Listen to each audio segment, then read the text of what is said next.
আজ 18 বছর পালে নিয়ামাই পাঠাই দিছিস পরের ঘরে।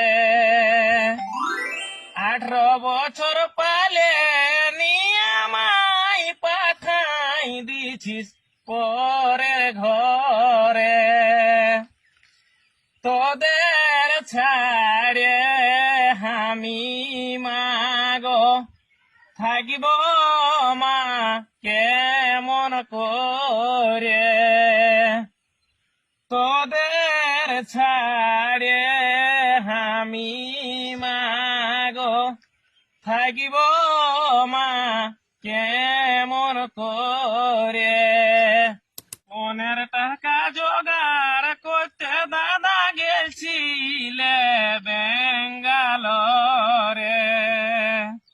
মনের টাকা জোগাড় করতে দাদা গেছিলে বেঙ্গালোরে।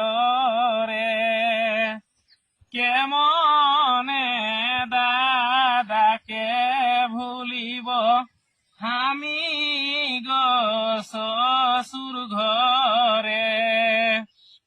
কেমনে